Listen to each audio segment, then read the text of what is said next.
Welcome to the Deep Sleep Discoveries channel. There is something happening above you right now, something vast and luminous and entirely invisible. The sun, even in the dark of your night, is breathing. It exhales in great, slow rivers of energy that wash across the solar system, touching every planet, every moon, every drifting stone of ice. You cannot feel it, but it is there, patient and ancient, and humming with a warmth older than the Earth itself. Tonight, we are going to float through 100 facts about that invisible weather, the weather of space, and let each one carry you a little further from the noise of the world and a little closer to sleep. Think of it this way: the Earth has its own weather, the kind born from moisture and atmosphere, the kind that brings rain against your window and wind through the trees. But there is another weather far above all of that, one that has no clouds, no cold fronts, no thunder. It is born not from air, but from fire, from the sun itself. Every flare, every burst, every slow river of charged particles streaming outward from that ancient star, all of it is space weather. It moves silently across the solar system, and whether you know it or not, it has shaped the world you live on since the very beginning. Long before it was a headline or a policy document, the phrase space weather was already alive in the quiet pages of scientific journals, whispered between researchers who had watched Sputnik blink across the sky and begun to wonder what invisible forces surrounded it. Through the 1960s and into the decades beyond, scientists gathered knowledge in careful, unhurried layers. Then, in 1994, something shifted. A 10-year National Space Weather Program gave the idea an official home, a budget, a name that governments could speak aloud. But the truth had been known longer than that, known in the patient way that science knows things, long before the rest of the world is ready to listen. When you close your eyes and imagine weather, you imagine something you can feel: the damp weight of humidity, the sharp bite of cold, the pressure of wind against your face. Space weather offers none of this. It is not something your skin would recognize. It is made of something more fundamental, more ancient. Streams of electrons and protons, magnetic fields coiling through the void, radiation moving at the speed of light. It passes through the space between worlds like a thought passing through a mind, invisible, intangible, and yet capable of changing everything it touches. There is a strange beauty in that, a weather you cannot feel but that shapes the world around you all the same. Somewhere right now, as you rest, there are scientists awake. They sit before screens that glow with solar data, streams of numbers and images and magnetic field readings arriving from satellites stationed between Earth and the Sun. The NOAA Space Weather Prediction Center never closes. It watches through daylight and darkness, through weekends and holidays and the still hours just before dawn. It listens to the sun the way a lighthouse keeper listens to the sea, not with fear but with steady, practiced attention. It is a quiet vigil held on your behalf, so that if the sun decides to exhale sharply in the direction of Earth, someone will be there to notice. The distance between the Earth and the sun is approximately 150 million kilometers, a span so wide that light itself takes 8 minutes to cross it. And yet, during the most powerful solar eruptions, clouds of magnetized plasma can make that same crossing in as few as 17 hours. They travel not as light does, smoothly and silently, but as something more like a wave, a great magnetic shudder rolling outward through the solar wind. 17 hours, less time than a long night of sleep and the day that follows it. The sun speaks, and before 2 sunrises have passed, Earth has already begun to listen. 400 kilometers in 1 second. Hold that number gently and let it dissolve into something you can feel. In the time it takes you to draw a single slow breath, the solar wind has traveled hundreds of thousands of kilometers. It moves not because anything is pushing it outward in that moment, but because the sun has been exhaling it continuously, a breath held for 4.5 billion years. And during storms, when the sun convulses with magnetic energy, that breath doubles in speed, 800 kilometers per second. A river of charged particles rushing past the Earth like a tide that never ebbs, only swells and retreats in its own ancient rhythm. There is something quietly humbling about this fact. You have stood in rain and felt it. You have walked into wind and leaned against it. But space weather moves through you every moment of every day, and you feel nothing. Your skin, your nerves, your bones, none of them are tuned to its frequency. It is the sensitive instruments aboard satellites that flinch when a solar storm passes. It is the delicate copper windings inside transformers that hum and shudder. It is the magnetosphere itself, that invisible shell of magnetism wrapped around the Earth that bends and shakes and holds the line so that you, resting quietly in your bed, can remain unaware of everything it is shielding you from. It is easy to think of the sun as something that belongs especially to Earth, our star, our light, our warmth. But the sun's reach is so much wider than that.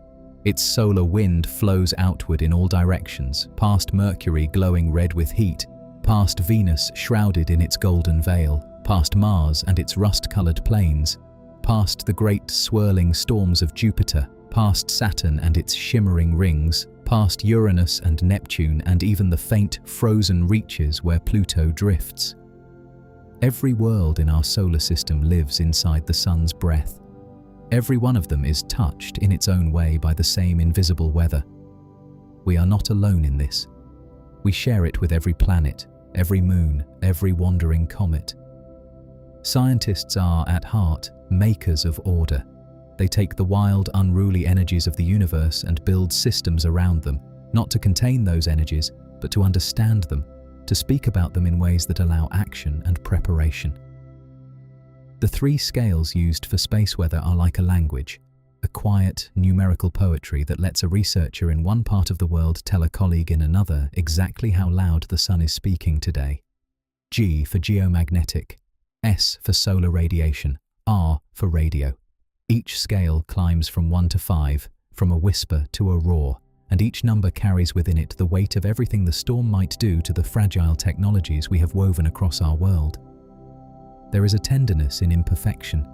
Scientists have launched satellites, built massive observatories, trained artificial intelligence on decades of solar data. And still, the sun sometimes does something unexpected. A flare erupts from a region that seemed quiet. A storm intensifies in ways the models did not predict. The sun is not defiant, exactly. It is simply too complex, too alive with magnetic tangle and plasma and ancient force to be fully known. And perhaps that is fitting. Perhaps every great thing in the universe should hold within it a small remainder of mystery, something that keeps us watching, keeps us wondering, keeps us humble before the immensity of what we are still learning to understand. The solar wind is not an event. It is not a storm that comes and goes. It is a permanent condition, a continuous exhalation of the sun that has been flowing outward in all directions for nearly 5 billion years. Right now, in this quiet moment, it is passing through the space where you live. It sweeps past the moon with nothing to slow it. It brushes against Earth's magnetic field in an endless, patient conversation. It flows on beyond that, past the outer planets, thinning gradually until, at the very edge of the solar system, it grows too weak to push back against the faint breath of the galaxy. Even then, it does not truly stop. It simply becomes something else, something interstellar and ancient and no longer quite the sun's. This is one of the great unsolved mysteries of solar science, and it lives at the heart of something deeply strange and beautiful. You would expect the sun to be hottest at its core, and it is, burning at 15 million degrees deep inside. You might expect it to cool as you move outward, like embers cooling at the edges of a fire. And it does cool, from 15 million degrees down to 5,500 at the surface. But then something extraordinary happens. The temperature climbs again. The corona, the sun's outer atmosphere, the ghostly halo visible during a total eclipse, burns at over 2 million degrees. Scientists call it the coronal heating problem. The sun itself has not yet fully explained how it does this, and the mystery shimmers on. A solar flare is the sun catching its breath sharply. In a region of intense magnetic activity, the field lines tangle and twist until they can no longer hold their shape, and they snap. In that snapping, an enormous burst of energy is released. X-rays, ultraviolet light, radio waves, and more, all streaming outward at the speed of light. The whole event can last minutes or hours, rising quickly to a brilliant peak and then fading gradually like a chord struck on a vast instrument and allowed to slowly dissolve. By the time it reaches Earth, the most energetic part of that burst, the X-ray wave, arrives in just 8 minutes, already doing its quiet work on our upper atmosphere before most people even know it happened. The sun breathes in rhythms. Every 11 years, it moves through a complete cycle, from a period of relative quiet called solar minimum, when sunspots are few and the surface seems almost calm, to a period of heightened activity called solar maximum, when the surface churns with magnetic complexity.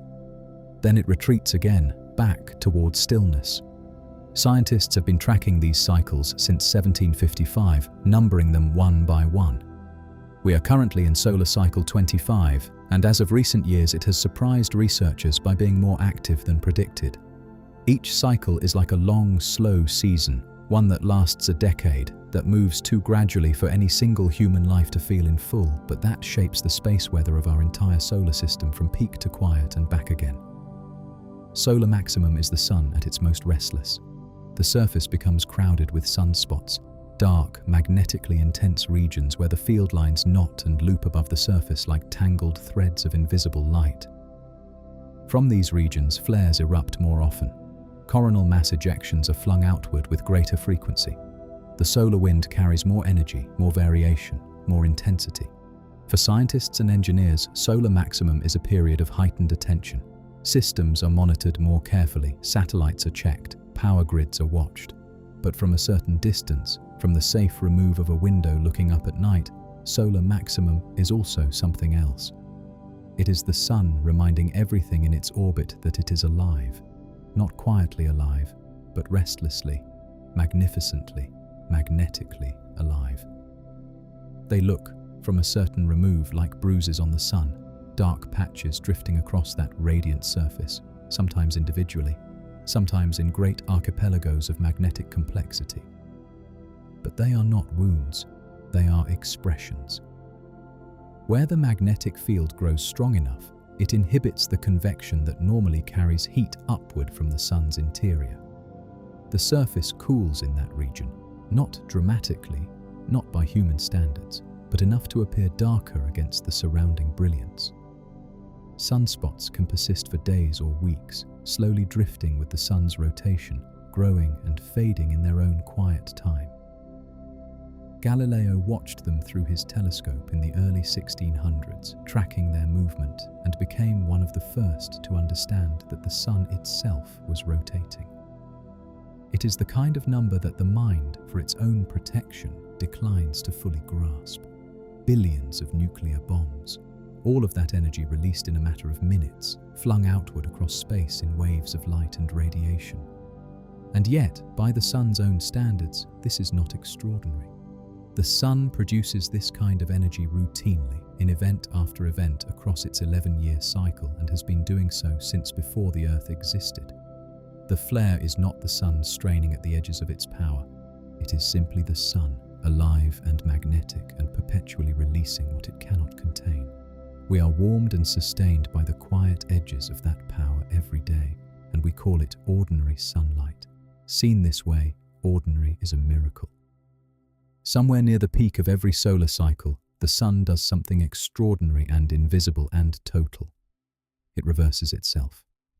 The magnetic North Pole becomes the magnetic South Pole. The South becomes the North. The entire magnetic architecture of the star, that vast, coiling web of field lines that structures the solar wind and anchors sunspots and shapes the heliosphere, simply inverts. It happens gradually, over a period of months, and is preceded by a period of turbulence and complexity as the old polarity breaks down. Then the new one settles in, and the sun continues its cycle in its new orientation, as if this reversal were the most natural thing in the universe, which, for the sun, it is. Most of the sun's magnetic field is closed. It loops outward from the surface and curves back, creating the structures and arches that shape so much of solar activity.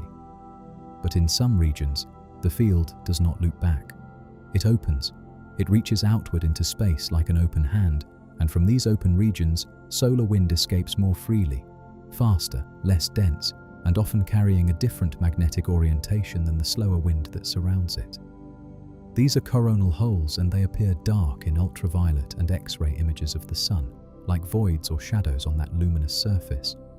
They are not dangerous by themselves, but when Earth rotates into the stream flowing from a large coronal hole, the planet can experience days of elevated geomagnetic activity and shimmering auroras at the poles. 4.5 billion years. The Sun was exhaling its solar wind before the Earth existed, before the rocky material that would eventually become this planet had even gathered itself together from the drifting dust of a young solar system. It was exhaling when the first oceans formed, when the first life appeared in those oceans, when the first fish climbed toward air and the first forests covered the land, when the first human looked upward at the night sky and began to wonder. Through all of it, without pause, without rest, the Sun has been breathing. It breathes still tonight while you rest. It will breathe for approximately another 5 billion years. You are witnessing the middle of an exhale that began before memory and will end long after. Imagine the solar system not as a flat diagram with concentric circles, but as something three-dimensional and enclosed, a great bubble drifting through the galaxy, its walls made not of glass or stone, but of solar wind itself. This is the heliosphere. The Sun inflates it continuously with its own exhalation, and it stretches outward in all directions, past every planet, past every moon, past the Kuiper Belt and into the cold, dark space beyond. It is not perfectly round. The pressure of interstellar space pushes it from one side, giving it a shape more like a comet, with a blunt nose pointing in the direction of the Sun's travel and a long, stretched tail behind. Inside this bubble, all the planets live. It is, in a sense, the true boundary of the Sun's domain. The heliopause is a threshold unlike any other in our experience. There is no wall, no line painted across the dark, no marker of any kind visible to human eyes. There is only a gradual thinning and slowing, the solar wind which has travelled billions of kilometres from its source, losing at last its ability to push back against the faint but persistent breath of interstellar space. At the heliopause, the two forces balance, solar wind on one side, the interstellar medium on the other, leaning into each other in an equilibrium that has held for billions of years.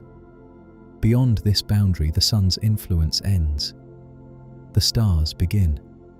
And it is one of the quietest, most profound boundaries imaginable. A place where one ocean meets another, with nothing to mark the seam. In 1977, a small spacecraft was launched from Earth. It carried a golden record, a disk encoded with sounds and images and music from our world, a message pressed like a letter into the dark. For 35 years, Voyager 1 travelled outward, past Jupiter, past Saturn, past the familiar terrain of our solar system and into the outer reaches where the Sun's light grows faint. And then, in 2012, it crossed a threshold that had never been crossed before by anything human hands had made. The solar wind, which had been its constant companion, fell suddenly quiet. The particles changed, the magnetic field shifted. Voyager 1 was in interstellar space, the first emissary from Earth to truly leave the Sun's embrace, still travelling, still sending signals home across the longest silence in human history. The word wind carries with it the memory of something felt, of hair lifted and trees bent, of that low sound through a window left open on an autumn night. But the solar wind has none of these qualities.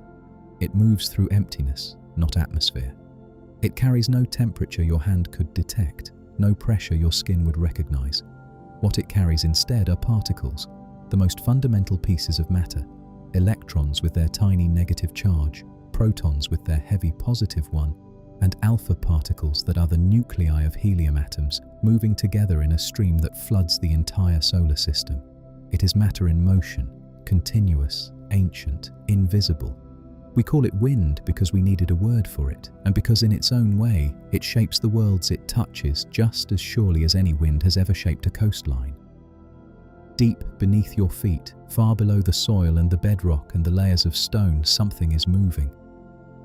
The outer core of the Earth is a vast ocean of liquid iron and nickel, turning slowly in the dark heat of the planet's interior. That movement generates electric currents, and those currents generate a magnetic field, a field that extends outward from the planet's surface and into space, forming the magnetosphere. It is invisible to every human sense. You pass through it and feel nothing, but to the solar wind, it is a wall, a living, dynamic, breathing wall that deflects the particles streaming from the sun, wraps them around the planet, channels them toward the poles. Without it, the solar wind would reach the surface. Without it, the atmosphere might be stripped away, as it was from Mars over billions of years. The magnetosphere is the oldest and most faithful shield this planet has ever had. Mars was not always the cold, thin-aired desert it is today. Scientists believe it once had a thicker atmosphere and perhaps liquid water flowing across its surface, rivers and lakes and maybe even shallow seas. But something happened. Mars lost its global magnetic field, likely because its smaller iron core cooled and solidified, ending the dynamo that had been generating that protective field. Without the magnetosphere, the solar wind had direct access to the atmosphere. Over billions of years, it stripped it away, particle by particle, like sand worn from a stone by a constant, patient wind. The atmosphere thinned. The water evaporated or froze underground. The world became what it is now. Earth's magnetosphere is not decoration. It is the reason this world is alive. NASA's MAVEN spacecraft, which arrived at Mars in 2014, has spent years studying this loss, measuring the rate at which particles still escape from Mars's thin remaining atmosphere today, and working backward through time to understand what the ancient planet must have been like. What MAVEN found was a kind of slow, perpetual erosion. Solar wind particles strike the upper atmosphere of Mars, energize the molecules there, and give them enough velocity to escape into space. It is happening now, at this very moment, on Mars, a quiet, invisible process that has been continuing for billions of years, and it is a reminder that the gift of a living planet is not guaranteed. It requires the right conditions held steady over unimaginable spans of time. Before the solar wind reaches the magnetosphere itself, it encounters something remarkable. The solar wind is supersonic, moving faster than the speed of sound in the medium through which it travels. And when a supersonic flow encounters an obstacle, it does not simply slow down. It creates a shockwave. The bow shock is that shockwave, a boundary that stands upstream of Earth on the sunward side, where the solar wind suddenly slows and compresses and heats, its energy distributed and redirected before it reaches the magnetosphere behind it. You can think of it as the Earth creating a wake in the solar wind, the way a boat creates a wake in water, except inverted so that the disturbance forms in front. It is one of the many invisible structures surrounding our world, holding the line without anyone asking them to. The magnetosphere does not stop all solar wind particles. Near the poles, where Earth's magnetic field lines converge and dip downward toward the planet, some particles find a path inside. They spiral down along those field lines, drawn toward the surface, and when they reach the upper atmosphere, 100 kilometers or more above the ground, they collide with atoms of oxygen and nitrogen. Those collisions transfer energy. The atoms absorb it, become excited, and then release that energy as light, green and red and blue and violet light dancing in the dark sky in curtains and ribbons and slow-moving waves. It is particle physics made visible. It is the sun's own energy, transformed by its journey of 150 million kilometers into something that people stand in the cold to watch and weep. It is easy to think of the solar system as something fixed. The sun in the center, the planets orbiting around it, everything in its rightful place. But the entire solar system is in motion. The sun is traveling through the Milky Way galaxy at approximately 230 kilometers per second, following a vast, slow arc around the galactic center, a journey that takes about 225 million years to complete. And as it moves, the heliosphere moves with it. A great bubble of solar wind plowing through the interstellar medium, all the planets tucked safely inside. Every living thing on Earth, every ocean and mountain and sleeping creature is part of this journey. We move through the galaxy together, wrapped in the sun's own exhalation, and none of us feel a thing. It is, at its core, a story of collision and transformation. A charged particle, an electron perhaps, flung outward in a burst of solar energy days before, travels hundreds of millions of kilometers, guided by the Earth's magnetic field toward the polar sky, and there it strikes an atom. In that collision, energy passes from the particle to the atom. The atom, suddenly energized beyond its resting state, cannot hold that energy and releases it as a photon of light. One photon, one tiny perfect expression of energy becoming visible. Now multiply that by trillions, by the uncountable number of particles streaming down in any given hour of a geomagnetic storm. All of those individual collisions, all of those individual photons, add up to the curtains of living light that have been called, across cultures and centuries, the most beautiful thing the sky can do. The aurora is a painter, and its palette is written into the atmosphere itself. Different atoms, at different heights, release different colors of light when struck by solar particles, and the most common of all the aurora's colors is green, produced by oxygen atoms at altitudes of roughly 100 to 150 kilometers.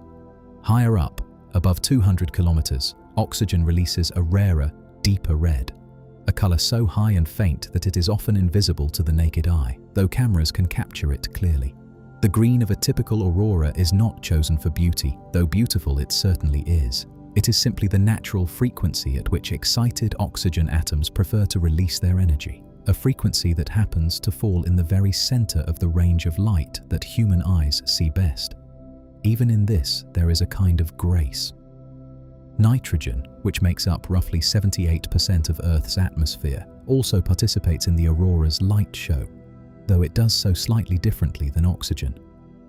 When nitrogen molecules are struck by incoming particles, they can both emit light directly and transfer energy to nearby oxygen atoms, contributing to the mix of colors visible in an active display.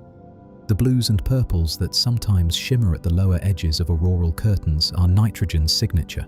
They appear at lower altitudes where the atmosphere is denser, and they give the aurora its violet fringe, a color that seems almost to vibrate at the edge of visibility, as if the light itself is uncertain whether it belongs to the visible world or to something just beyond it. The names are ancient: borealis from the Greek word for north wind, australis from the Latin for south. But what is less commonly known is that auroras do not appear at one pole alone. Because the magnetic field lines that guide solar particles toward the atmosphere connect both poles, auroras occur at both ends of the Earth at the same time, dancing in synchrony across the planet's two hemispheres like a reflection. When a geomagnetic storm strikes, the sky lights up at the top of the world and the bottom of the world simultaneously. In the far north, a traveler might look up at a green ribbon overhead, while in Antarctica, another person looks up at the same moment and sees the same ribbon mirrored beneath them in the southern dark, the same storm, the same light, the same sun, separated by the whole width of the world. Most people in the continental United States live their lives never seeing an aurora. The northern lights belong to Alaska, to Norway and Iceland, to the high latitudes where the magnetic field dips most readily toward the ground. But during the strongest geomagnetic storms, the great G4 and G5 events that shake the magnetosphere to its depths, the auroral oval expands. It moves south, reaching beyond its usual boundaries, pushing the display of light across latitudes that never experience it in ordinary times. During the great solar storms of May 2024, auroras were visible across much of North America, reported by astonished people in states that had never expected to see them. A farmer in Texas looked up from a dark field and saw the sky glowing green. Something about that image, the unexpectedness of it, the ordinary ground beneath that extraordinary sky, is deeply moving. The auroras exist in a layer of the atmosphere called the thermosphere, a region so high and thin that it exists in a kind of middle world between atmosphere and space. Weather as we know it does not reach there. Clouds cannot form at those altitudes. Rain and wind and all the familiar textures of earthly atmosphere are far below. But it is not space either, not quite. It is a boundary, a threshold layer, and it is here that the aurora paints its light. 100 to 300 kilometers up, the atmosphere is thin enough that individual atoms can be struck and excited without immediately colliding with their neighbors.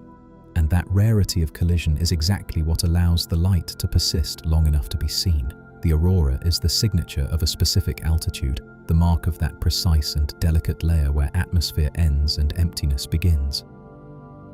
The aurora is not a gift given only to Earth.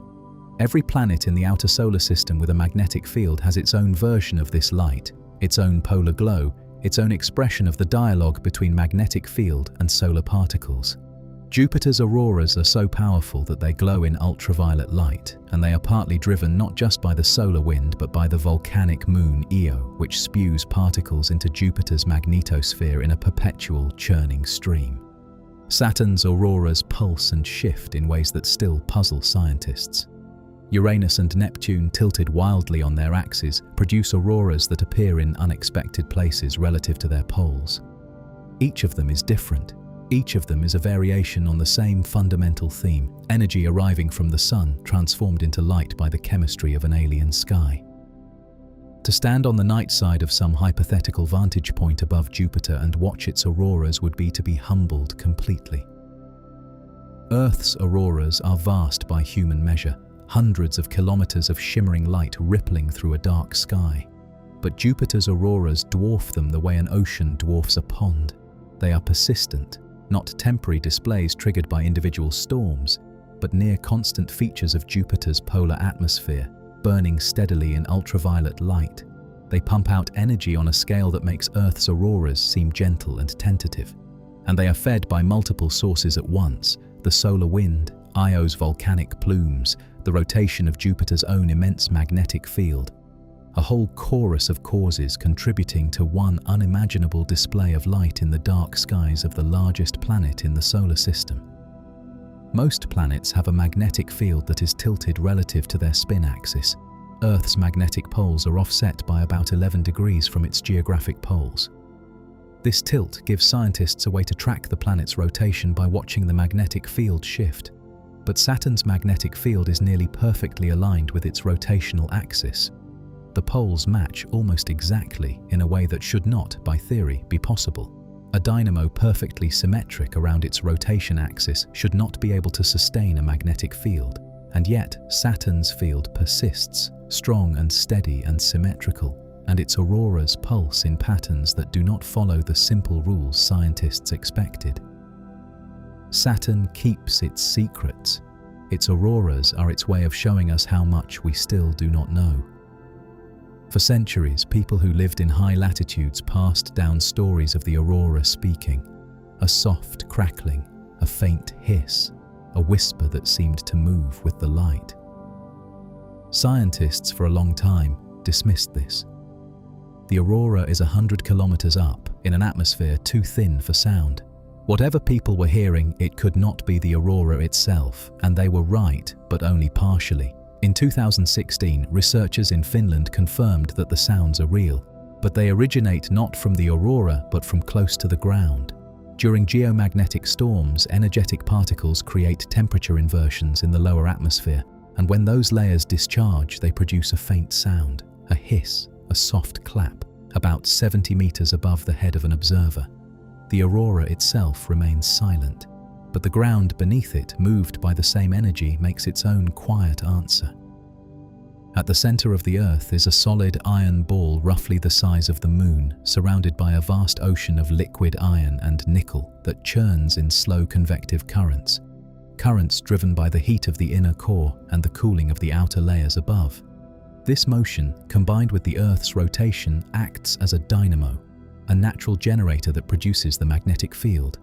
It is an engine powered by nothing more than the residual heat of a forming planet and the physics of moving, conducting fluid in a rotating system. Simple in principle, extraordinarily complex in practice, and it has been running without interruption for the vast majority of Earth's history, producing the field that wraps the planet in an invisible embrace and makes life on the surface possible. Shaped by the pressure of the solar wind, the magnetosphere is not a perfect sphere. On the side facing the sun, it is compressed, squeezed into a rounded boundary roughly 10 to 12 Earth radii out. On the night side, it stretches enormously, pulled back by the solar wind into a long, flowing tail that extends for millions of kilometers in the direction away from the sun. This magnetotail is a dynamic region, storing energy from the solar wind and periodically releasing it in events called substorms. Releases that contribute to the aurora and drive the dancing patterns visible in a polar night sky. The magnetosphere is not static. It breathes, it flexes under pressure, it releases what it cannot hold. In this, it is more like a living thing than a shield, responsive, adaptive, and never fully at rest. A geomagnetic storm begins not with a bang but with a pressure change. When a coronal mass ejection, a great cloud of magnetized plasma flung from the sun, reaches Earth, it slams into the magnetosphere with force. The magnetosphere compresses on the sunward side. On the night side, the magnetotail stretches and becomes unstable. Energy pours in, particularly when the magnetic field carried by the solar storm is oriented southward, opposite to Earth's own field, and in that opposition, the fields link together, allowing solar energy to flow into the magnetosphere like a current through an open door. The storm can last hours or days, slowly subsiding as the solar cloud passes and the magnetosphere reasserts itself. During that time, the sky at high latitudes burns with aurora, and sensitive technology around the world holds its breath.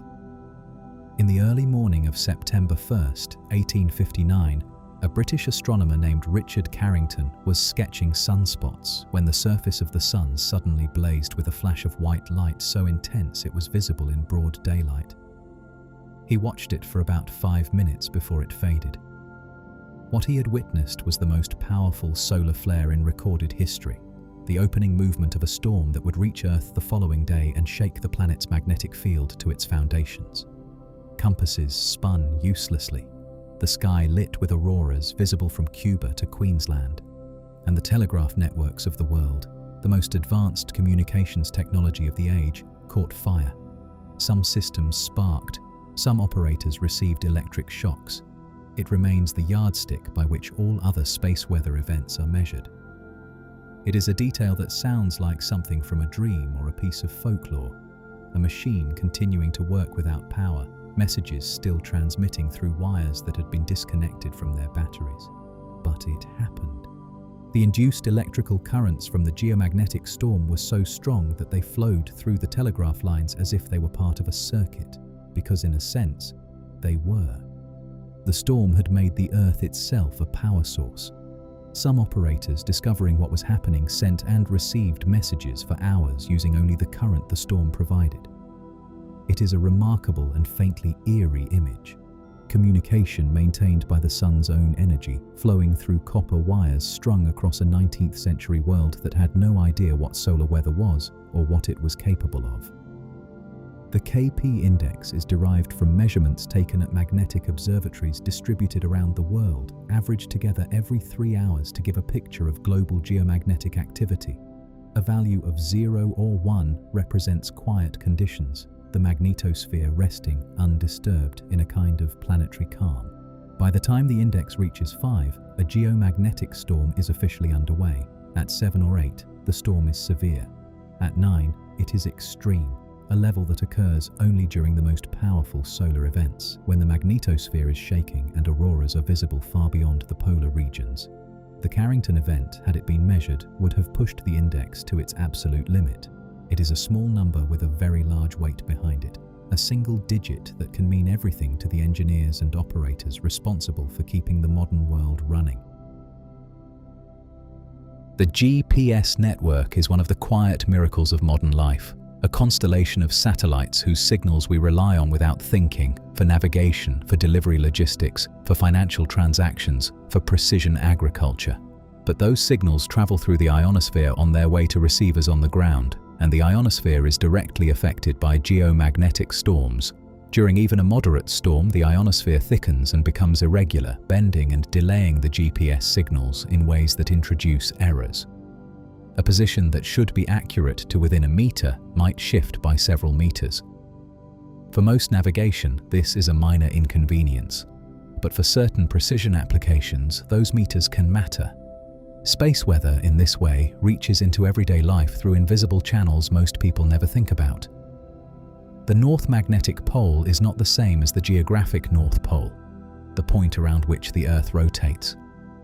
The magnetic pole is the point where the planet's magnetic field is directed straight down, and it moves, because the churning fluid motion deep in the outer core that generates the field is never perfectly stable. For much of the 20th century, the magnetic North Pole drifted slowly through northern Canada. Then, in the 1990s, it began to accelerate. By the early 2000s, it was moving at a rate that surprised geophysicists, roughly 55 kilometers per year, heading across the Arctic towards Siberia.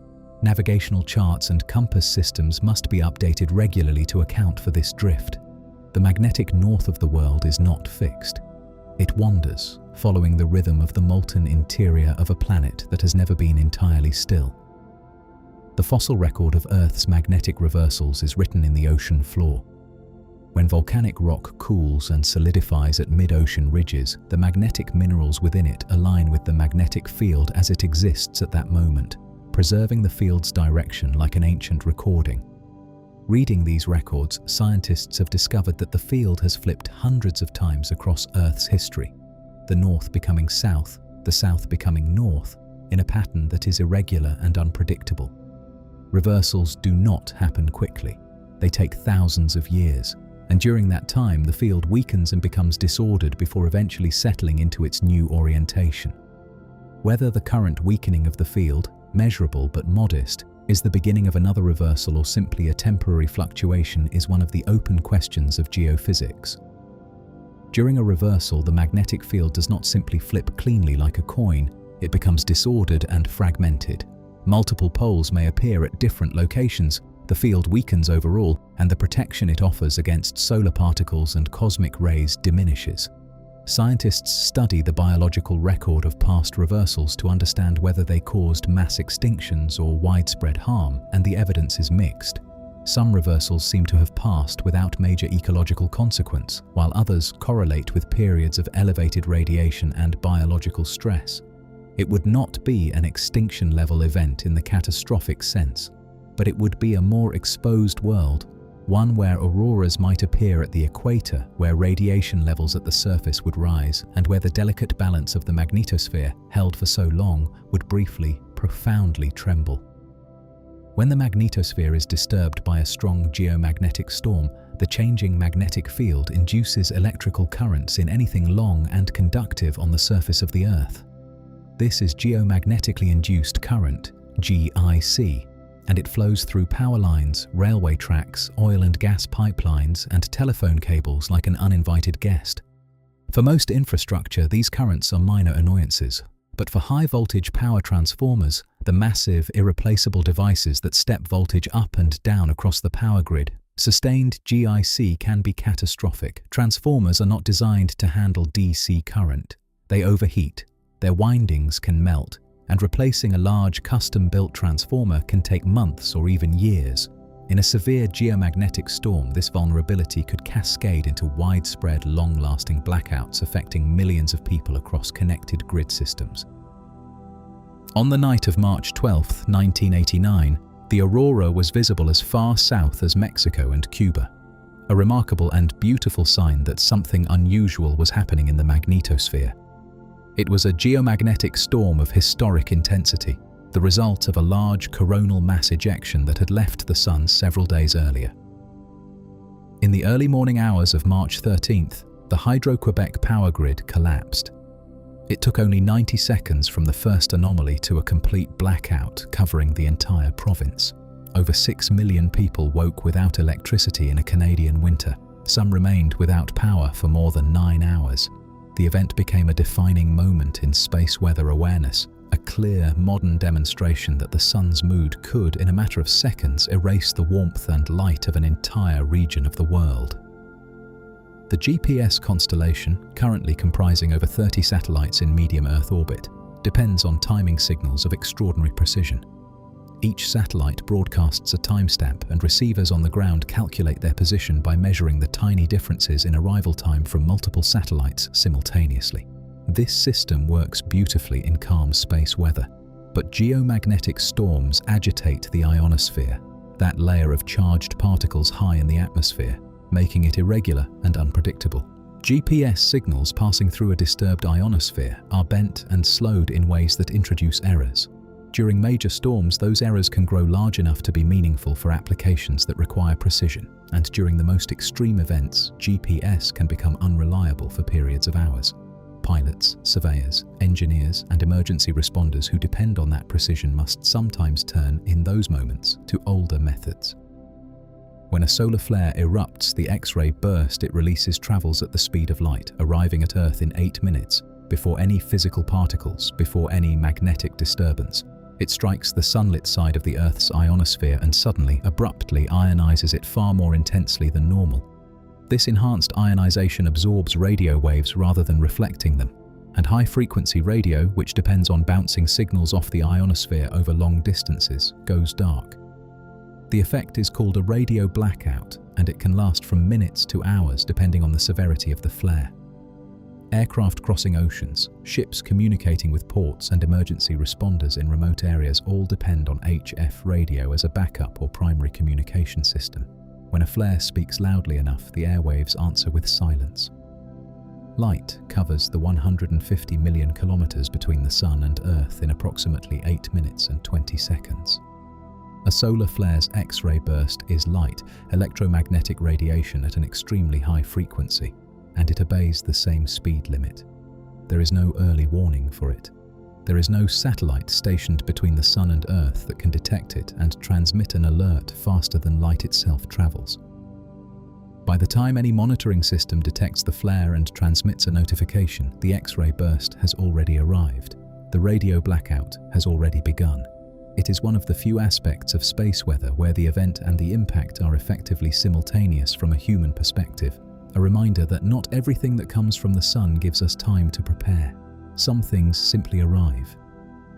The atmosphere does not end cleanly at a defined altitude. It thins gradually, becoming less and less dense with height, but never reaching true zero until deep into what we call space. And the upper reaches of this atmosphere, the thermosphere and exosphere, are exquisitely sensitive to solar energy. When solar activity increases, more energy flows into these upper layers, heating them. Heated gas expands. The atmosphere puffs outward, extending farther into the region where satellites orbit. And in that slightly denser environment, satellites experience more drag, a faint but real resistance that slows them, pulling them gradually lower. For satellites in low Earth orbit, this means more fuel must be used to maintain position, and without regular orbital boosts, they sink. During prolonged periods of high solar activity, satellite operators must adjust their calculations continuously. Skylab was the United States' first space station, a 3-story cylinder of aluminum and science that hosted 3 crews of astronauts between 1973 and 1974. After the final crew departed, it was left in orbit, with plans to either boost it to a higher orbit or allow it to remain there until the space shuttle could visit. But the Sun had other plans. Solar Cycle 21 proved more active than predicted, and the expanded atmosphere exerted more drag on Skylab than engineers had accounted for. The station began descending faster than expected. NASA attempted to slow the descent by adjusting its orientation but lacked the ability to boost it. In July of 1979, Skylab broke apart in the atmosphere and scattered debris across a swathe of Western Australia. The Sun, in its own unhurried way, had decided the station had stayed long enough. Commercial aviation routinely uses polar routes, the great circle paths that arc over the high Arctic to connect cities like New York and Tokyo or Los Angeles and London in the shortest possible flight time. These routes are efficient, but they have a vulnerability. At high altitudes and polar latitudes, the atmosphere is thinner and the magnetic field's protection weaker, and during solar radiation storms, the flux of high-energy particles increases significantly. For the duration of a single flight, the additional radiation exposure is small but measurable. Airlines and aviation authorities monitor space weather forecasts, and when radiation levels reach certain thresholds, flights are rerouted to lower latitudes, adding hours to the journey but reducing the exposure for everyone on board. It is one of the quiet, practical ways that space weather reaches into the decisions of ordinary travel. The International Space Station orbits at an altitude of roughly 400 kilometers inside the magnetosphere but above the protection of the full atmosphere. During severe solar radiation storms, the station is not simply exposed to more energy. It is exposed to high-energy protons that can penetrate its walls, damage electronics, and deposit radiation doses in human tissue. NASA and partner agencies monitor space weather continuously, and when a severe event is detected or predicted, astronauts are directed to move into the most heavily shielded sections of the station, typically the Russian-built modules, which have more mass and material around them. It is a precautionary practice, born of careful calculation, a reminder that beyond this planet's atmosphere, the sun's power becomes something more direct, and protection from it must be actively, deliberately sought. A high-energy proton, accelerated to near-light speed by a solar flare or a coronal mass ejection, is a remarkably small thing to cause such significant trouble. And yet, when it penetrates the body of a satellite and passes through an electronic component, it can flip a bit of memory from 0 to 1 or 1 to 0, causing a sudden, unintended change in the software or data state of the satellite. This is a single event upset, and it can cause anything from a brief glitch to a catastrophic malfunction depending on what function that particular bit was controlling. More severe events, extended exposure to high particle flux, can damage transistors and circuitry permanently, shortening or ending a satellite's operational life. Every satellite launched into space is designed with this vulnerability in mind, and still, the sun sometimes finds a way through. More than a century and a half has passed since Richard Carrington watched a white light flare erupt from the sun's surface on the morning of September 1st, 1859. And in all the decades since, with satellites in orbit, sensors in space, and scientists watching the sun more carefully than any previous generation, no storm has exceeded what happened in those 2 days. The magnetosphere was compressed to roughly half its normal size on the sunward side. The auroral oval dropped to tropical latitudes. The geomagnetically induced currents were powerful enough to operate telegraph machines without any external power source.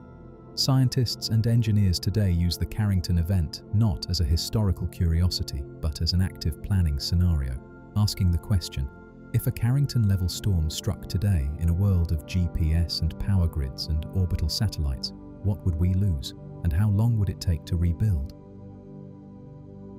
The Cold War was a world on a hair trigger. In May of 1967, the sun erupted with one of the most powerful radio-emitting flares ever recorded. The burst of radio energy struck the sunlit side of Earth and immediately blinded the ballistic missile early warning system, the radar network designed to detect a Soviet nuclear missile launch. To the operators and commanders who first received the reports, the simultaneous failure of multiple radar sites looked exactly like deliberate jamming, an act of war. US aircraft were prepared for deployment. It was only the rapid intervention of military weather forecasters who had been tracking the solar storm and understood what was happening. That prevented a catastrophic misinterpretation. The sun, with no awareness or intent, had nearly set the Cold War world on fire. This story was not declassified until 2016. October 2003 was, for the sun, a month of remarkable ferocity. A complex region of sunspots produced a series of X-class flares, the most energetic category, including 2 of the largest ever recorded at that time. Coronal mass ejections followed, sweeping across the inner solar system and reaching Earth with sustained fury. Satellites experienced anomalies and degraded performance. Power grids in Sweden experienced a blackout. Airlines rerouted flights. Astronauts aboard the ISS retreated to shielded areas. The particle radiation detected was so intense that instruments designed to measure it went off scale. Scientists observing the sun at the time described it as one of the most active periods in the historical record, a reminder that even in the modern era, with all of our technology and monitoring, the sun can still remind us clearly and emphatically of the power it holds. EOS-2 was a sophisticated Earth observation satellite operated by the Japan Aerospace Exploration Agency. It carried instruments designed to monitor ocean wind patterns, soil moisture, and greenhouse gases, data of significant scientific value. During the peak of the Halloween storms, the intense particle radiation overwhelmed the satellite's power system. The solar array and power regulation electronics failed. The satellite fell silent. Despite recovery attempts, EOS-2 never operated again. It was a scientific loss that extended well beyond the hardware.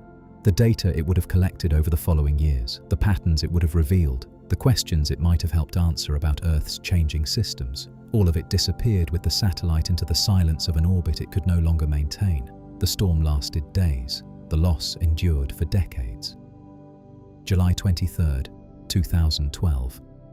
The sun erupted with a coronal mass ejection of extraordinary power, a fast, dense cloud of magnetized plasma that tore through the inner solar system at nearly 3,000 kilometers per second.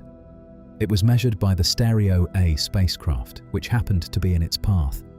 Scientists who analyzed the data afterward concluded that had the eruption occurred just 9 days earlier, when Earth occupied that region of space, the resulting geomagnetic storm could have been comparable to, or in some estimates worse than, the Carrington event of 1859. The assessment was remarkable not for what it told us about the Sun, but for what it told us about chance, about the narrow margin by which a modern civilization, woven through with electricity and satellites and digital systems, had avoided something that might have taken years or decades to recover from. The Quebec blackout was the most dramatic effect of the March 1989 geomagnetic storm, but it was not the only one. Across North America, power systems experienced unusual currents and disruptions. At the Salem nuclear power plant in New Jersey, a large step-up transformer was damaged by geomagnetically induced currents, a piece of equipment of particular significance because large, high-voltage transformers are not interchangeable and are not stockpiled in quantity. Each is custom-built, taking months or years to manufacture. The damage to the Salem transformer was eventually repaired, but the incident illustrated something important. The effects of a severe geomagnetic storm are rarely contained to a single region. They spread through interconnected systems, power, communication, transportation, finding vulnerabilities in places that may seem far removed from the original event. Canada's Anik satellites were in 1994 essential infrastructure, carrying television signals, news feeds, and communication links to remote and northern communities. On January 20th and 21st, a geomagnetic storm caused electrostatic discharge that damaged the attitude control systems of both Anik E1 and Anik E2. Both satellites went tumbling, their antennas no longer pointed toward Earth. Anik E1 was eventually recovered and returned to partial service. Anik E2 required months of effort to stabilize. During the outage, communities across Canada lost access to television and communications. The event was a stark illustration of how satellite infrastructure, invisible and overhead and taken for granted, is not immune to the sun's fluctuating temperament, and how dependent modern communities, especially remote ones, have become on systems that the sky itself can disrupt without warning. Before October 2003, space weather was largely invisible to the aviation industry as a formal hazard, known to researchers, understood in principle, but not integrated into the official frameworks that govern aviation safety. The Halloween storms changed that. The radiation levels recorded at aviation altitudes exceeded thresholds that carried real significance for crew and passenger health. GPS errors became meaningful. Radio communications at high latitudes were disrupted.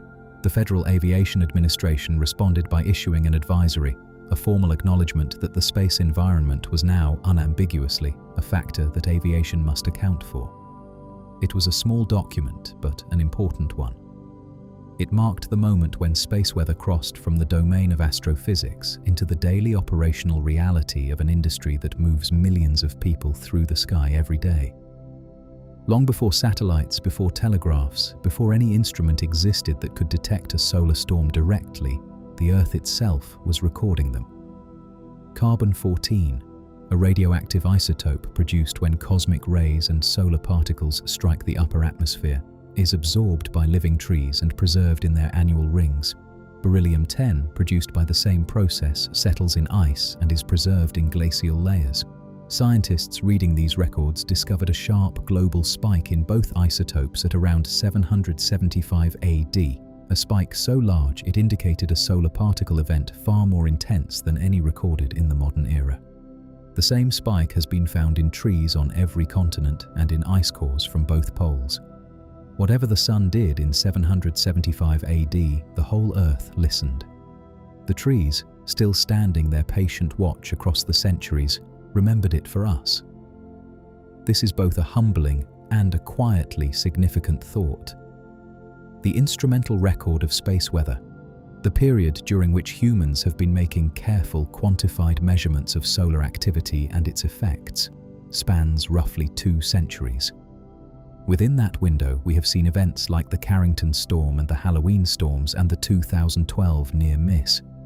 We have built our understanding of what the Sun is capable of from these observations.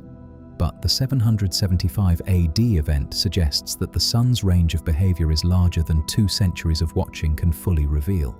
that there are magnitudes of solar fury that our modern record has not yet sampled, that the storm we have been preparing for may not be the largest storm the sun has ever produced.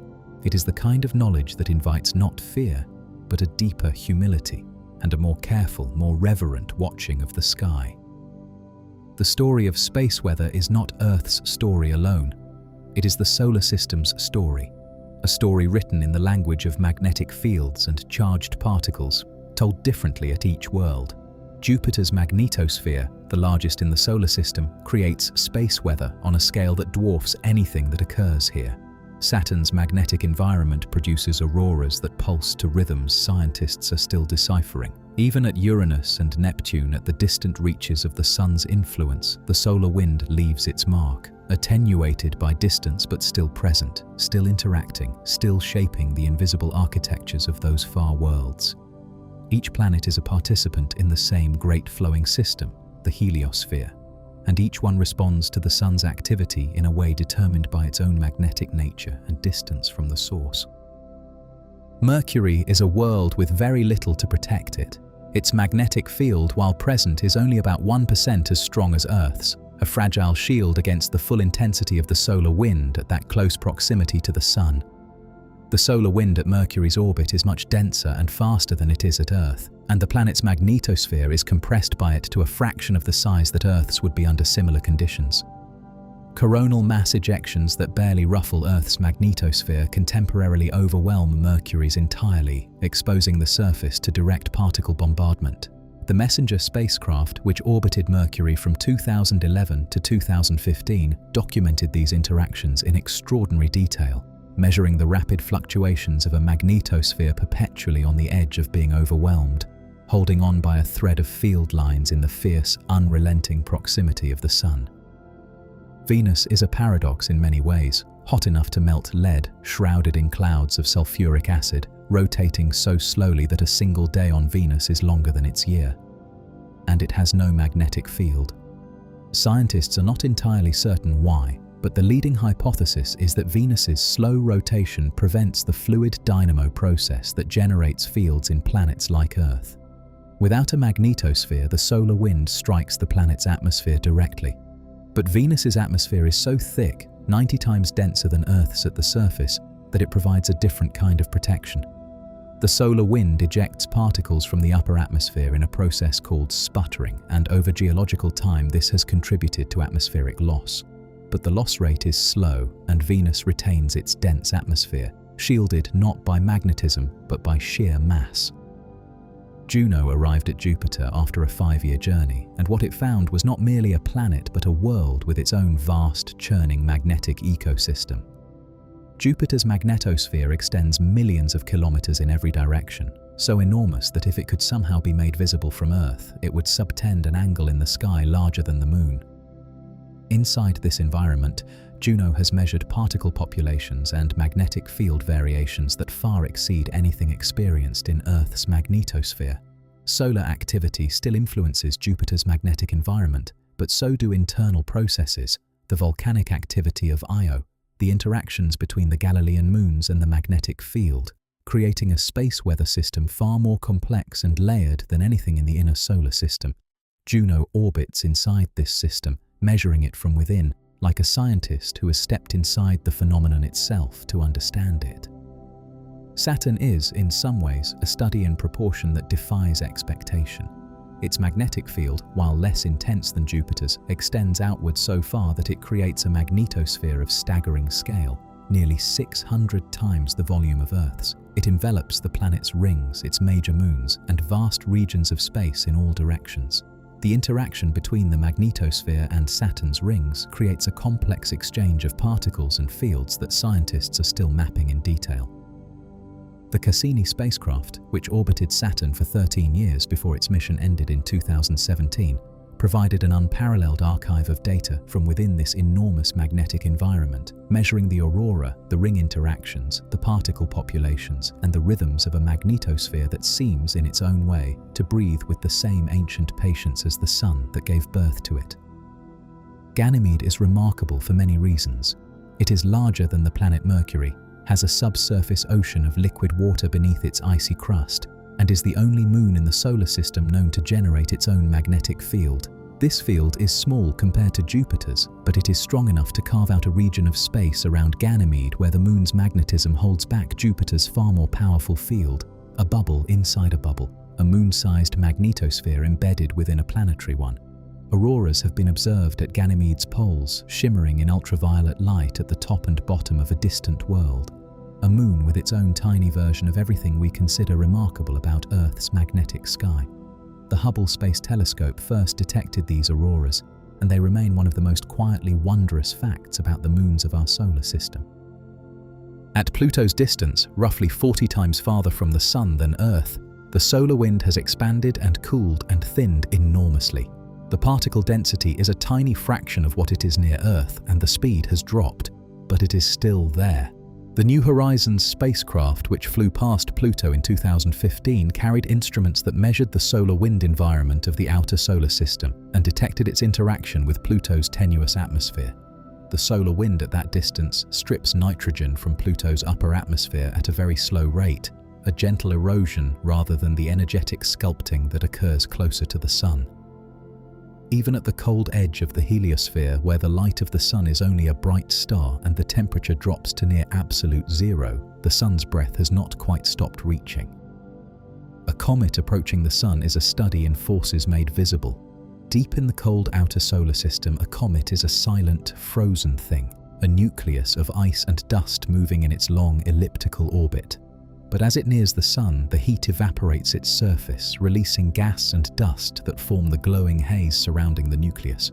From this coma, two tails emerge. The dust tail, composed of solid particles too heavy to be strongly affected by solar wind, curves gently along the comet's orbital path like a wake. The ion tail, made of electrically charged gas molecules, responds to the solar wind directly, pointing almost perfectly away from the Sun at all times, regardless of the comet's direction of travel. The ion tail is, in a sense, a wind vane for the solar wind, a visible reminder sketched across the night sky that the Sun is always blowing. Before any spacecraft had traveled far enough from Earth to sample it directly, before any instrument had measured its particles, the solar wind was inferred from the behavior of comets. Ludwig Beermann, a German astrophysicist, noticed in the early 1950s that comet tails always pointed away from the Sun, not simply trailing behind the comet in its motion, but directed radially outward as if pushed by something invisible and constant. The pressure of sunlight alone was not sufficient to explain this, he calculated. Something else had to be there, a continuous stream of particles flowing outward from the Sun. He proposed the existence of what he called the corpuscular radiation from the Sun, the solar wind by another name. It was not until 1959, when the Soviet Luna 1 spacecraft made the first direct measurements of interplanetary plasma, that his hypothesis was confirmed. Observation led to inference, inference led to confirmation. This is the long, patient path of science. Beyond the heliopause, the character of space changes. The solar wind, which has shaped and dominated the environment inside the heliosphere for billions of kilometers, falls silent. The magnetic field shifts from the Sun's structured influence to the ambient field of the interstellar medium, a field seeded by the deaths of ancient stars, supernova shockwaves from long ago, the slow magnetic exhale of the galaxy itself. And cosmic rays, high-energy particles accelerated to near the speed of light by events elsewhere in the galaxy, become more abundant. Inside the heliosphere, the solar wind deflects many of these cosmic rays outward. Outside, they flow freely. Voyager 1, now in this interstellar realm, measures them directly. A spacecraft built by human hands, drifting through the space between the stars, still listening, still sending home the quiet data of a region no one has ever been before. Space weather does not recognize national borders. A geomagnetic storm that begins with a solar eruption will reach Earth and affect infrastructure across all nations, in all time zones, regardless of jurisdiction or political arrangement. It is fitting, then, that monitoring the Sun has become one of humanity's most genuinely collaborative scientific endeavors. NOAA operates the Space Weather Prediction Center in NASA funds research and operates solar observation satellites. the European Space Agency maintains its own fleet of space weather assets and contributes data to a global information sharing network. Japan, China, Australia, and dozens of other countries contribute ground-based magnetic observatories to the international monitoring effort. All of this data flows together into a picture of the Sun's current mood and the state of the space environment around Earth, a portrait of a star painted by 100 hands across the world. There is a place in space between the Earth and the Sun where the gravitational pull of both bodies and the centrifugal effect of orbiting together create a kind of equilibrium, a gravitational balance point where an object can remain relatively stable, always keeping the same position relative to both the Earth and the Sun. This is the L1 Lagrange point, and it is here that the DSCOVR satellite stands watch. DSCOVR measures the solar wind, its speed, density, and magnetic field orientation before it reaches Earth. It is a sentinel, a forward observer, an early warning system that gives scientists and operators on the ground a crucial window of time between detecting an incoming storm and its arrival at Earth. Not much time, by human standards, but enough to raise alerts, to begin protective actions, to prepare what can be prepared. 15 to 60 minutes. It is not much when measured against the scale of what can happen. But in the calculus of protective action, it is significant. Power grid operators, upon receiving a space weather alert, can adjust the flow of electricity through their systems, reducing the vulnerability of transformers to geomagnetically induced currents. Satellite operators can switch sensitive instruments to safe mode, reducing exposure to damaging particles. Pipeline managers can adjust cathodic protection systems. Airline dispatchers can begin rerouting polar flights. None of these actions eliminate the risk entirely, but each one reduces it. And 15 minutes is, in this context, the difference between the system being caught completely unaware and the system having time to take a breath, set its shoulders, and brace for what is coming across the dark. Sound cannot travel through the vacuum of space, but inside the Sun, sound can and does travel, as pressure waves moving through the vast body of hot plasma bouncing back and forth within the solar interior like a bell struck and left to ring. These acoustic oscillations cause the Sun's surface to rise and fall by tiny amounts, motions that can be measured by instruments watching the photosphere. Heliosysmology is the science of listening to these motions, of reading the subtle signatures of sound waves to understand what lies beneath the visible surface. The convection patterns, the differential rotation of different layers, the subsurface migration of magnetic structures that will eventually surface as sunspots and active regions. It is, in a beautiful sense, a way of listening to the Sun from the inside out, pressing an ear against the surface of a star and hearing its own heartbeat. The Sun has been observed instrumentally for over a century, and in the modern era, that data has accumulated at extraordinary rates. Images of the solar surface taken every few seconds, magnetic field maps updated continuously, particle flux measurements arriving in real time from multiple satellites. No human analyst can absorb all of it, but machine learning algorithms can, not to replace the judgment of scientists, but to search this vast archive for patterns, the specific configurations of magnetic fields that tend to precede major flares, the subtle changes in the solar atmosphere that might signal an eruption hours before it occurs. Some AI systems have already demonstrated predictive accuracy that rivals or exceeds traditional methods for certain types of events. The marriage of human understanding and machine pattern recognition is making space weather forecasting incrementally more reliable, one careful, trained algorithm at a time.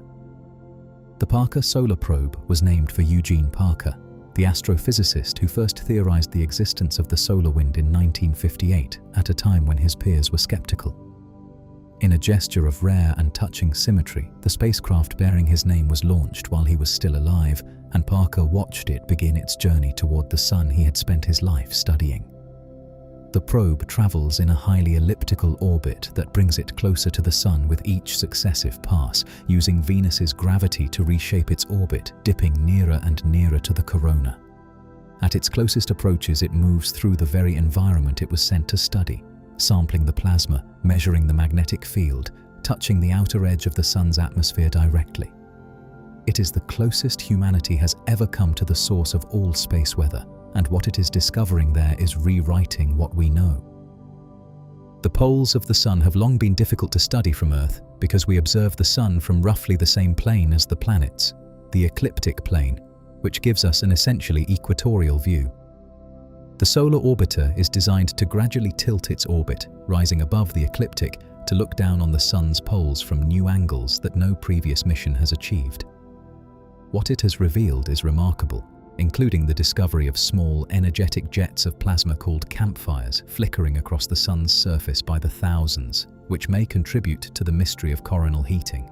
The solar orbiter and the Parker Solar Probe, working simultaneously but from different vantage points, form a kind of stereo pair. Two eyes looking at the Sun from different angles, building between them a picture more complete than either could achieve alone. A coronal mass ejection is a cloud of magnetized plasma billions of kilometers across, moving at thousands of kilometers per second through a constantly varying solar wind. Predicting its exact arrival time at Earth involves modeling its initial speed and direction from the eruption site, accounting for the drag it experiences as it moves through the solar wind, and estimating how the solar wind itself will vary over the days of travel time. Each of these quantities carries uncertainty, and those uncertainties compound. More critically, the damage a CME does to Earth's magnetosphere depends heavily on the orientation of its internal magnetic field, and this orientation often cannot be determined reliably until the CME is detected at DSCOVR, just minutes before impact. The question of what is coming is often answerable. The question of exactly how hard it will hit remains for now the great unresolved whisper of this science. The Sun is one of roughly 200 billion stars in the Milky Way, and many of those stars, particularly the cool red dwarf stars that are the most common stellar type in the galaxy, are far more magnetically active than our Sun, producing flares of extraordinary intensity on a regular basis.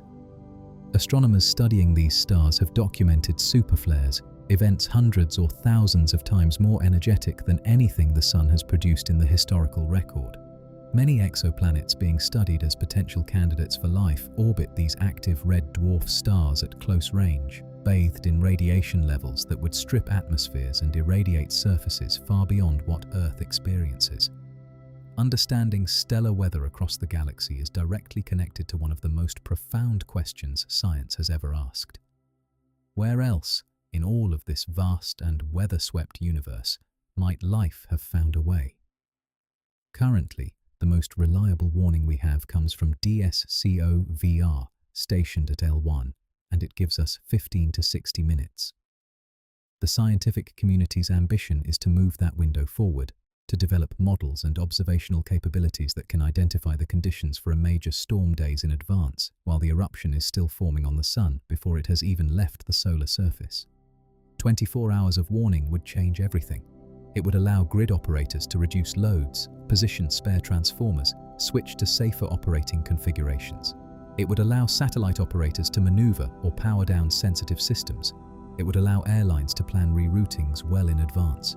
It is an ambitious goal, dependent on both better science and better technology, but it is the goal toward which, quietly and persistently, the space weather community reaches every day. One model, one observation, one patient calculation at a time. Solar minimum is not silence, it is a lower register of the same endless song. The sunspots are fewer, the flares less frequent, the coronal mass ejections more rare, but the solar wind does not pause. The Sun does not stop exhaling. The flow of particles continues, softer and more measured during solar minimum, but continuous, steady as breathing, present as the night. And Earth's magnetosphere receives this quieter flow with the same patient grace it receives the storms. The auroras still appear, dim and gentle at high latitudes. The ionosphere still shimmers with the Sun's constant influence. The instruments aboard satellites still measure the wind, the field, the slow pulse of a star that does not know what rest means. Even in its most restful moments, the Sun is present. It is always, in its own steady way, reaching. As the Sun rotates, completing one rotation approximately every 25 days at its equator, it carries with it the base of the magnetic field lines threading through the solar wind. Because the solar wind streams outward while the Sun rotates, these field lines do not extend in straight radial lines from the Sun. Instead, they are wound into a spiral, the Parker spiral, named for Eugene Parker, a great, sweeping curve of magnetism that extends from the Sun outward through the solar system like the arms of a galaxy seen from above. Earth's magnetosphere is embedded in this spiral, always interacting with whatever region of it we happen to be passing through. It is a web that encompasses every planet, every comet, every spacecraft, an invisible magnetic architecture filling the space between the worlds, stitched together by the Sun's own rotation and breath. It is one of the subtler truths of space weather that the direction of the solar wind's magnetic field matters as much as its strength. A powerful CME that arrives with a northward pointing field may produce only a moderate geomagnetic storm. The two fields aligned, the solar energy deflected, the magnetosphere relatively undisturbed. But a moderate solar wind event that happens to carry a southward pointing field can unlock the magnetosphere like a key turning in a lock. Where the fields meet and oppose each other, the field lines break and reconnect in new configurations, a process that allows energy to flow from the solar wind into the magnetosphere in a sustained and powerful stream. It is magnetic reconnection, one of the fundamental plasma physics processes in the universe, and it is the difference, often, between an aurora and a blackout. The magnetopause, the outermost boundary of the magnetosphere, where the solar wind's pressure is balanced by the pressure of the Earth's magnetic field, is not a fixed line. It is a living surface. When the solar wind intensifies, the magnetopause is pushed inward, compressing toward Earth. When the solar wind slackens, it expands outward again, reaching farther into space. During geomagnetic storms, the magnetopause can be pushed inside the orbits of geosynchronous satellites, normally located safely inside the magnetosphere, exposing them suddenly to the direct impact of the solar wind. This breathing boundary, pushing in and pulling out with every fluctuation of the solar wind, is one of the most dynamic surfaces in the solar system. It is the skin of the Earth's magnetic body, and it has never, in all the history of this planet, been entirely still. Think about the weight of that. Every aurora in all of human history. The lights that the Vikings called the Bifrost Bridge, the shimmering curtains that indigenous peoples of the North wove into generations of story. The dancing ribbons photographed by millions of modern travelers who traveled to Norway and Iceland and Alaska for the specific purpose of witnessing them. All of them were made of the same material. Particles flung from the Sun, carried across 150 million kilometers of space, guided by magnetic fields to the edge of the atmosphere, and there transformed into light. The Sun gives a small piece of itself, and the Earth turns it into one of the most beautiful things in the human world. Every time. Without fail. For as long as the Sun has burned and the Earth has had its field, and there have been eyes looking upward into a cold and shimmering night, there is something deeply moving about tracing the journey of an aurora particle backward to its source. It begins in the corona of the Sun, flung outward in a solar flare or a coronal mass ejection, or simply released as part of the steady solar wind. It travels through space at hundreds of kilometers per second in a river of similar particles, guided by the interplanetary magnetic field's gentle spiral arms. It reaches the Earth's vicinity after a journey of 1 to 4 days. The magnetosphere turns it, channels it, guides it along the field lines toward the poles. And in the upper atmosphere, it strikes an atom of oxygen or nitrogen and gives up the last of its energy as a photon of green or red light. One photon, one final act. The end of a journey that began in the heart of a star and concluded in a fraction of a second, 100 kilometers above a dark and quiet Earth. The Earth formed from a disk of gas and dust orbiting the young Sun approximately 4.5 billion years ago. And even before the first solid rocks had cooled, even before the first oceans condensed from volcanic steam, the solar wind was already flowing. Space weather predates every geological feature of this planet. It predates the atmosphere, it predates the oceans, it predates the first single-celled organisms that began in warm and ancient water the long, patient work of making this planet alive. The auroras were painting the poles of this world before there were eyes to see them. The geomagnetic storms were shaking the young magnetosphere before there was anything on the surface that could be affected. Space weather is one of the oldest conditions of this solar system, older than almost everything we consider essential to the world we inhabit. It was here first, and it will be here long after us. There is a way of thinking about the solar system not as a collection of separate worlds moving in separate orbits, but as a single interconnected system, all of it embedded in the same solar wind, all of it embedded in the same interplanetary magnetic field, all of it receiving the same fluctuations and storms and quiet periods from the same sun. When the sun erupts, Jupiter feels it, Saturn feels it, even distant Pluto feels it, faintly. We are not separate from these other worlds in the way it is easy to imagine. We share with them a common medium, a common breath, a common weather. The solar wind that tonight is brushing past Earth's magnetosphere and painting the auroras in Alaska is the same solar wind flowing past the great red storms of Jupiter. We are, in that sense, neighbors in something much larger than space alone. The sun is middle-aged. It has burned for approximately 4.6 billion years and has perhaps 5 billion years remaining in its current phase. But its end, when it comes, will not be quiet. As the sun exhausts the hydrogen in its core, it will expand, slowly at first, then with gathering inevitability, into a red giant, swelling to hundreds of times its current size. Before it expands enough to engulf the inner planets, its solar wind will change character, becoming denser, more energetic, more erosive. The magnetospheres of the inner planets will be stripped and overwhelmed. Atmospheres will be lost. Whatever remains of Earth by that time will face a space weather environment utterly unlike the one this planet has known across all of its history. It is an ending written in the sun's own nature, patient and enormous and still billions of years away, and for now held gently at bay. This is the last fact, and it is perhaps the most intimate one. Right now. Not in some abstract scientific sense, but in this actual moment, while your eyes grow heavy and your breath slows and the room around you settles into its nighttime quiet, the solar wind is flowing. Particles from the sun are reaching Earth's vicinity, pressing gently against the magnetosphere, being turned away or guided toward the poles, transformed in the upper atmosphere into the soft green light of an aurora that someone, somewhere, is standing in the cold to watch. The magnetosphere is holding. It has been holding since before the first creature drew breath on this planet. It holds tonight, around you, above you, a vast and invisible embrace generated by the slow turning of iron deep beneath your feet. You are sheltered, you are held. The sun breathes and the earth answers, and somewhere above the dark and sleeping world, the aurora shimmers on. And so we come gently to rest, here at the edge of 100 wonders.